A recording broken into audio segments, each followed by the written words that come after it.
जगत में प्रत्येक व्यक्ति को किसी ना किसी प्रकार की निर्बलता अवश्य होती है। जैसे कोई बहुत तेजी से दौड़ नहीं पाता तो कोई अधिक भार नहीं उठा पाता, कोई असाध्य रोग से पीड़ित रहता है तो कोई पढ़े हुए पाठों को स्मरण में नहीं रख पाता। ऐसे अनेकों उदाहरण और भी हैं।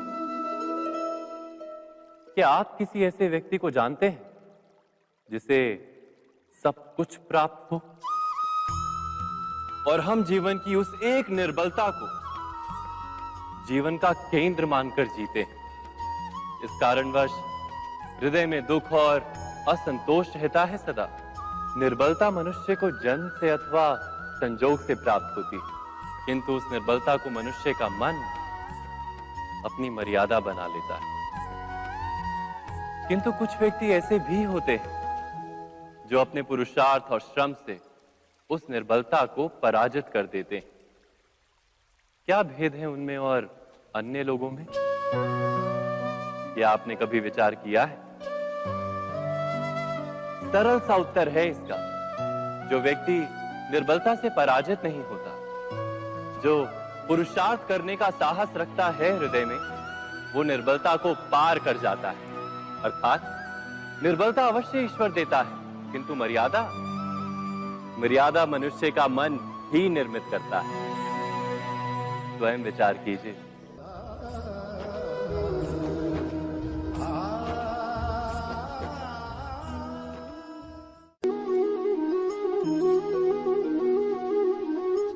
भविष्य का दूसरा नाम है संघर्ष। हृदय में आज इच्छा होती है और यदि पूर्ण नहीं हो पाती तो हृदय भविष्य की योजना बनाता है। भविष्य में इच्छा पूर्ण होगी ऐसी कल्पना करता रहता है, किंतु जीवन ना तो भविष्य में है ना अतीत में। जीवन तो इस क्षण का नाम है, अर्थात इस क्षण का अनुभव ही जीवन का अनुभव। पर हम ये जानते हुए भी इतना सा सत्य समझ नहीं पाते। या तो हम बीते हुए समय के स्मरणों को घेर कर बैठे रहते हैं, या फिर आने वाले समय के लिए हम योजनाएं बनाते रहते हैं और जीवन जीवन बीत जाता है।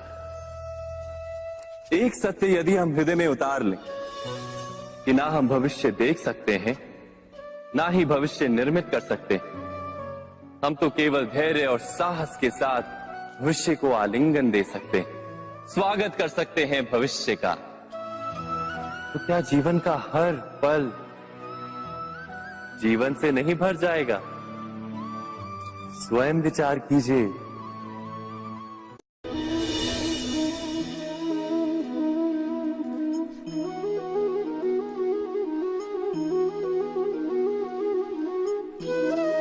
ज्ञान प्राप्ति सदा ही समर्पण से होती है, ये हम सब जानते हैं। किंतु समर्पण का वास्तविक महत्व क्या है? क्या हमने कभी विचार किया? मनुष्य का मन सदा ही ज्ञान प्राप्ति में विभिन्न बाधाओं को उत्पन्न करता है। कभी किसी अन्य विद्यार्थी से ईर्ष्या हो जाती है, कभी पढ़ाए हुए पाठों पर संदेह जन्मता है, और कभी गुरु द्वारा दिया गया दंड मन को अहंकार से भर देता है। नहीं, क्या ऐसा नहीं होता? न जाने कैसे कैसे विचार मन को भटकाते हैं, और मन की इसी अयोग्य स्थिति के कारण हम ज्ञान प्राप्त नहीं कर पाते। मन की योग्य स्थिति केवल समर्पण से निर्मित होती है। समर्पण मनुष्य के अहंकार का नाश करता है। ईर्ष्या, महत्वाकांक्षा आदि भावनाओं को दूर कर हृदय को शांत करता है और मन को एकाग्र करता है। वास्तव में ईश्वर की सृष्टि में ना ज्ञान की मर्यादा है, ना ज्ञानियों की। गुरु दत्तात्रेय ने तो गाय और श्वान से भी ज्ञान प्राप्त कर लिया था। अर्थात विषय ब्रह्म ज्ञान का हो, या जीवन के ज्ञान का, या गुरुकुल में प्राप्त होने वाले ज्ञान का, उसकी प्राप्ति के लिए गुरु से अधिक महत्व है उस गुरु के प्रति हमारा समर्पण। क्या ये सत्य नहीं?